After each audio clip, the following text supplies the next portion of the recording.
Operation Nevergreen, Report 3. The two entities we spotted were a red herring. They became entirely unobservable as we came closer, but reappeared in the same spot when we left. Whatever they are, or whatever they represent, remains unknown. Communication at this time appears impossible. The encounter has been noted, but we do not plan on engaging further at this time. We attempted to create a prototype drone that could help us navigate the fog, but to no avail. The prototype lost all contact as soon as it entered the fog patch. It has been recovered, but refuses to function as intended. Research into the fog is on hold. At last, success. The drone has been repurposed as an autonomous satellite. It can scan the surrounding area from above and provide live, high-quality footage of our surroundings. We will send out this drone to survey and learn more about the hostile forces near us. We have designated the machine Stargazer. Stargazer has identified target Alpha Silex. We are rushing towards it ASAP, but his location is fortified by forces of unknown alignment. I believe they are alerted to our presence in their marked territory and are approaching us. We have incapacitated Silex with blunt force. We have little time to act, but it seems diplomacy will be our best bet in the coming hours. We are not the only ones who are seeking Silex. Perhaps we can offer them a trade to make up for the blind spots in our forces. Signed, Captain Vega Iridian, the Cygnus.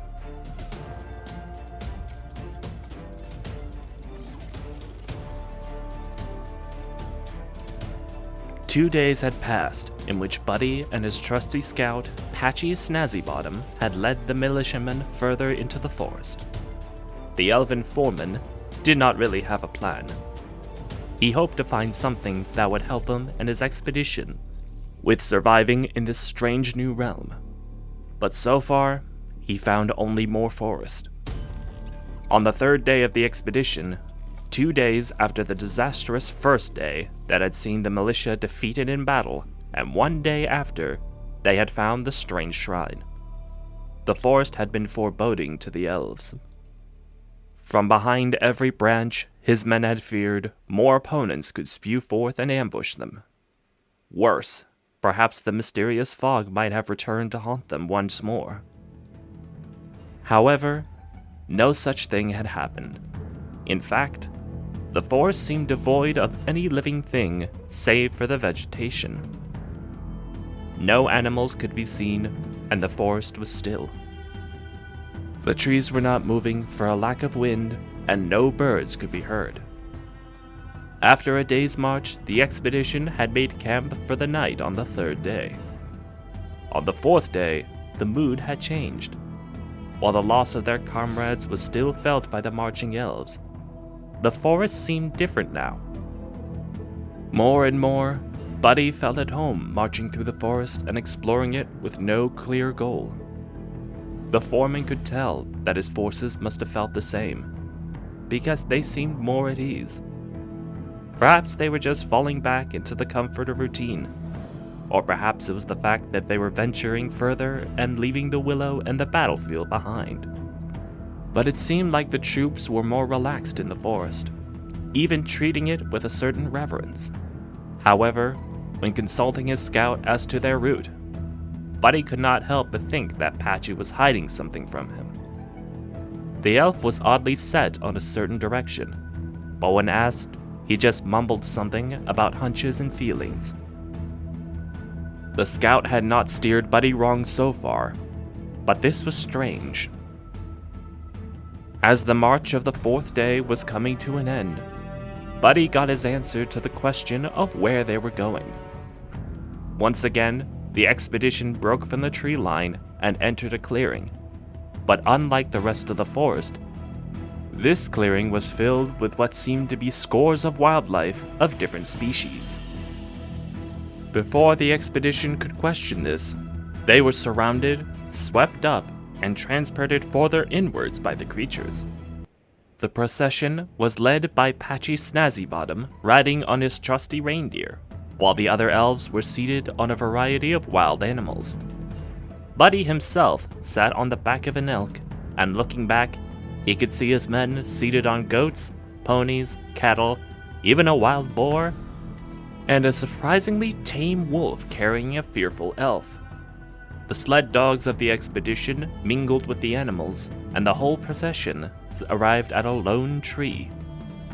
Suddenly, Buddy must have blinked, or perhaps some time had passed, but he was kneeling in front of two figures who were looking down upon the little elf.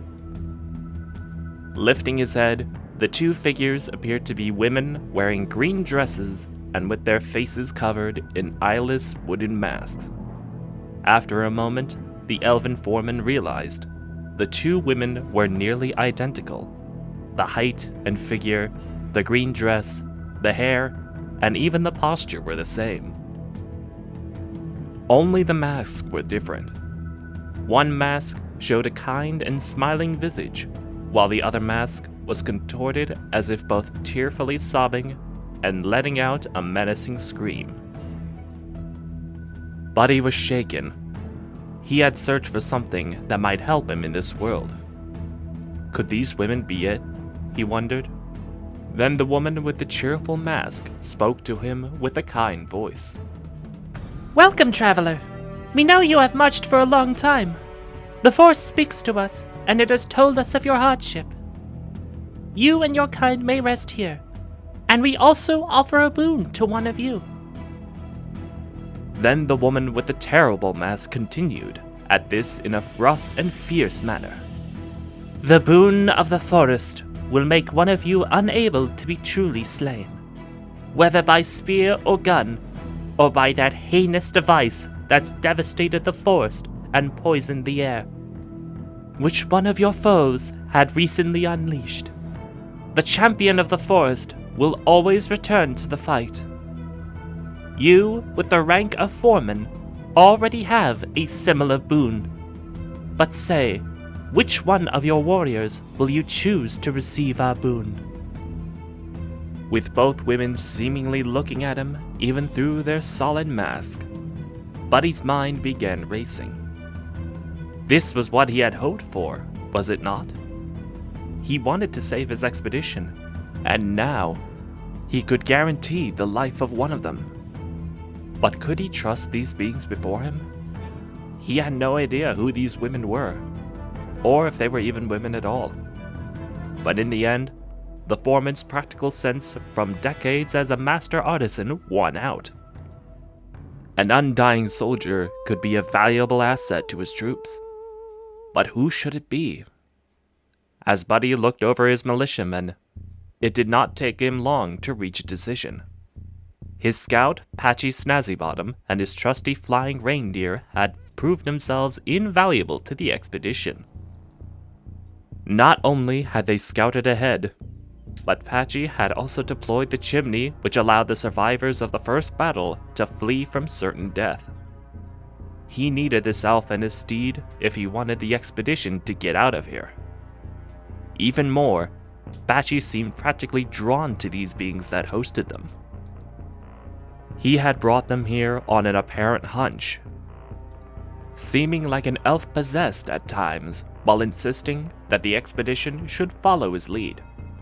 And while that had been worrying, perhaps this was Patchy following his destiny. It felt wrong to risk it, to perhaps condemn Patchy to an unknown fate.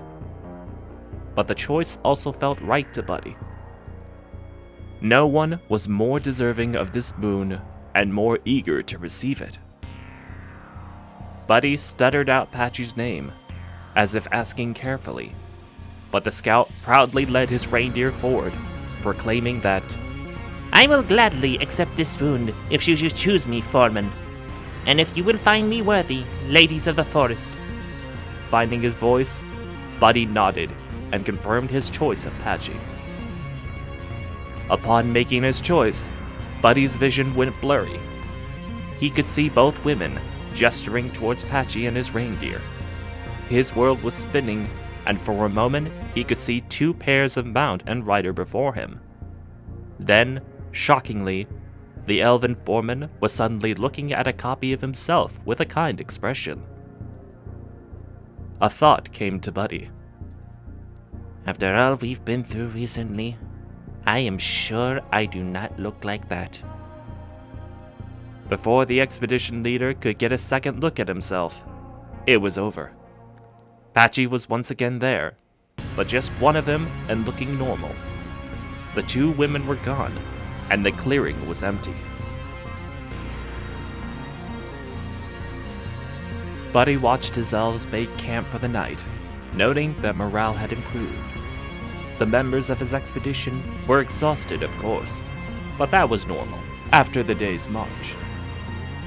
Their minds, however, seemed to be on the wonderful kindness that they had received from the forest and its two mistresses, rather than past casualties. Right now, they were celebrating Patchy and his received blessing. While they erected the camp, some of the elves have come up with an altered version of Santa Claus is Coming to Town, called Patchy is Coming to the Moor. Buddy could not help but feel a pang of jealousy at that. He was the expedition leader after all, and he had thought to prepare the crucial escape route.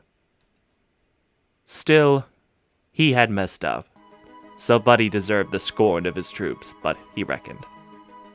And in any case, there was no use in acting on this jealousy. Morale was important, and discord between the party's leader and scout would surely be a way to kill the good mood. This was the burden of a leader. And anyway, Buddy had a plan he had to try and bring to fruition. During that evening, while his elves were celebrating, Buddy entreated the lone tree where the two women have received them. Please, ladies of the forest, he whispered, speak to me again, because I have a request to make. I have brought my expedition to this plain, this forest, because of the calling of an angel who had appeared above the willow. That angel spoke to me of a fight to find Silex and return him to the willow. We were to fight in the name of our god, and to receive a blessing if we win. I have heeded the call, ladies of the forest, to save Christmas, but I fear I was too reckless in doing so. You see, my elves and I, we are no warriors. Until recently, we had been craftsmen, workers, and reindeer tenders. We usually fight to defend our home in the icy north of our world. We fight because there is no other choice. Buddy paused, steeling himself for the next part because it hurt to admit. This is why I consider it a mistake to have come here. This plane took half of our expedition from us. None of them died defending their home, but on a dubious quest in this foreign world. Please, ladies of the forest, help me get the survivors out of here safely. I beg this of you. After Buddy had brought forward his request, there was no immediate answer. The foreman waited under the tree, hoping that this was not for nothing, that he might receive help. Nothing but the singing of his elves could be heard. Then, suddenly, the lady with the harsh voice spoke to him.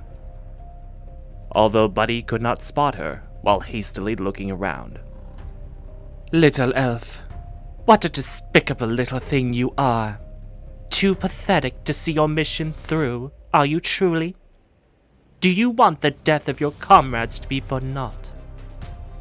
I am glad that your scout is our champion and not you, for he surely has the spirit to not shrink away from danger when there is glory to be gained. At these words, a flame awoke inside Buddy.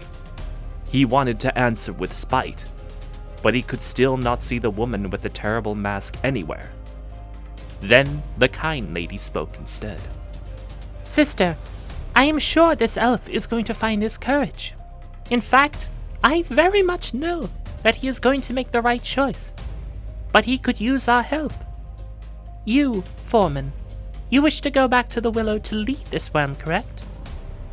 Well, we can bring you and your expedition back to the portal But you must not give up. Instead of leaving, go to the willow and talk to it. I know that once you do, you will find your courage again. Poor you.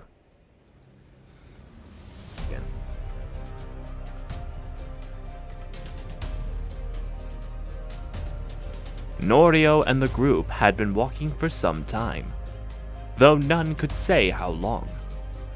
A growing apprehension had been gnawing at them for some time, a creeping dread that something wrong had occurred was causing their minds to drift. And the unshifting sun was doing nothing to help with that. But despite that, Norio pushed forward. Matanushi wouldn't lead them to failure, he reassured himself. As they continued along the route they chose for themselves, they slowed to a stop at the sight of a curious place. A pile of cleanly cut rocks, piled high enough to push through the canopy, with a simple path that leads to a small alcove in the face of the pile. It was a shrine. To whom was anyone's guess, but Norio had a pretty good idea. As the group stepped close, a dim glow began to seep from the gaps in the rocks. A faint voice filling the minds of those present. Silex walks. Return quick. It ushered before fading away, leaving an unsettling feeling in the pit of Norio's stomach. A yelp behind him caught his attention. It was Naoki, panicking as a haze overcame her. Overcame all of them. My lord! She called as the world seemed to distort around them. A disquiet rose from Norio's guts as the distortion grew and grew, before simply bleeding away, revealing a location they were all familiar with. A picturesque clearing bisected by a stream. Though there were a couple of strange differences. The barricades were as pristine as when they had made them, bearing none of the damages they had upon their exit. Stranger still were the literal strangers. A group of green-armored humans, the largest of which was currently pinning the strangest sight before them. A human beggar. At least, it appeared human. But something about them, something immutable, unnerved Norio to his core. It was Silex. The green-clad leader spoke in a garbled tongue that none of the Ogroni present understood. Getting some half-hearted responses in return, the leader froze for a second before responding in a more appropriate language. If you want him alive, you better put those hands where I can see him, said the stranger. Norio hoped they could be reasonable.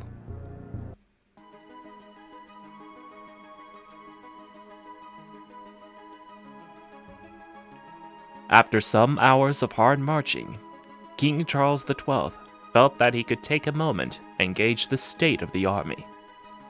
It was certainly a good sign that the army was still at full strength, a factor which contributed to morale remaining relatively high. But there was something else that he noticed. Something that subtly weighed them down. He could see it in their eyes, and he knew exactly what it was. The weapons they saw, the destruction they witnessed. It unnerved them. And frankly, he could not blame them. Such power eclipsed anything he had seen before. Such weapons could annihilate great powers of his world, such as the mighty British Empire. How could they possibly fight against such weapons? His thoughts were interrupted by Father Joachim. My liege, is something wrong? The weapons we have witnessed have been weighing on me, and from what I can see, the men feel the same. Perhaps we should call the troops to prayer. A word with God might help lift everyone's spirits. The king pondered this for but a moment, realizing that doing so was a good idea. and so the troops gathered and kneeled with their liege.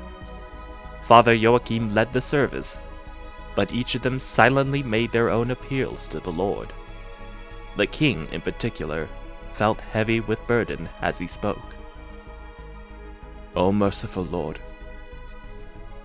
I know you would not have trusted us with this task if you did not believe us capable. But if you can hear me, we could use some help, renewed strength to see our duty fulfilled, or even just a sign that we are on the right path. The prayers continued for minutes afterwards, and once it was complete, something happened. The ground began to rumble. The wind began to blow, rustling the trees as energy began to build around them. Many of the troops cried out in confusion, some fearing the worst. But Carolus Rex knew better. He knew what this was. And as he bade the men to maintain order, he felt a renewed confidence that he hadn't felt since he was initially crowned. Chosen by heaven to carry out its will. For their prayers had been answered, and reinforcements are now joining them.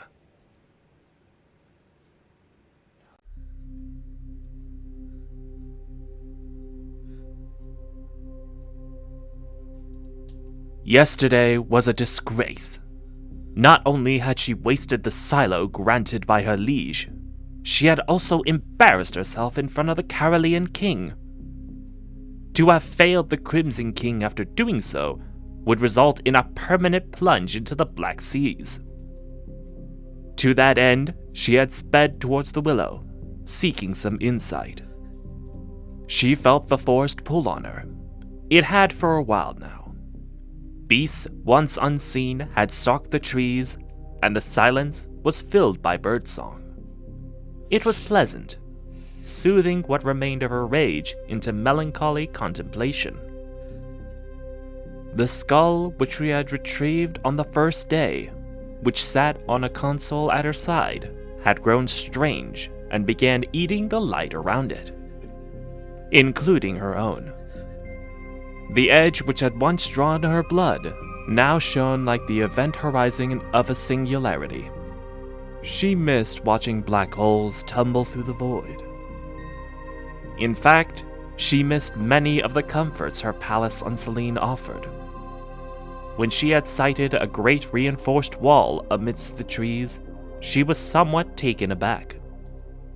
To build such a thing here was a marvel, but to have contemplated it in such a short time demonstrated a true technical skill. She now stood atop it, its builders making final adjustments to newly created infrastructure. Chief Engineer Kobel was less refined than Charles. He clearly despised her for what she had done to his expedition, and he kept eyeing her courtier whilst wielding various power tools. But he was skilled, and more importantly, adaptable. They first met when she had approached the wall, Courtier blaring a challenge. He had responded with the appropriate caution, she supposed, eventually agreeing to sally forth and do battle beyond the primary wall. The battle was quick and bloody. Her beast was hungry, and Kobel was quickly torn in half. By the time he got better, the majority of his company were dead, including the massive titan which had proved weaker than she expected.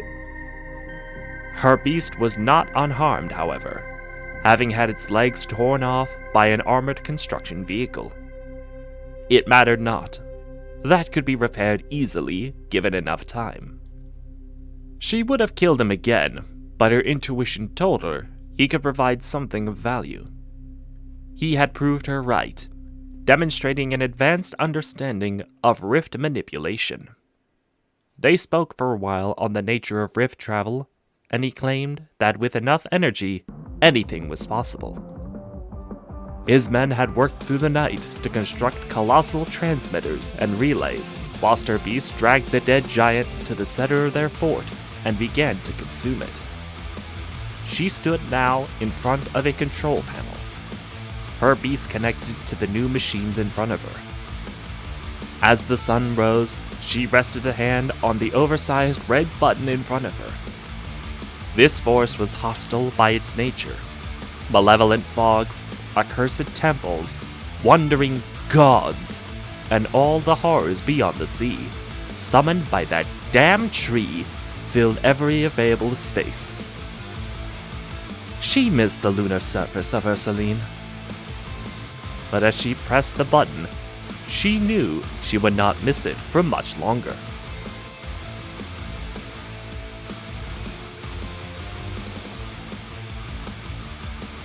Above the Fangmoor, the sky cracked open. Black water leaked from the tear, like white from a broken egg. Behind the gray fundament, half-seen beasts of the deep looked down upon a willow tree. Prismatic lightning flashed, and as it did, the day turned to night. Something large pushed against the clouds, chasing the sea beast from the sky, and overwhelming the light of the moon and stars. The new light began to push through the crack. Its form came fully into view, a colossal moon laden with Art Deco spires. The scar closed behind it as the descent continued. Selene, throne of the Moonchild, once known as Luna, came to rest above the willow. It now dominated the Fangmoor sky, casting an inescapable moonlight upon the mist.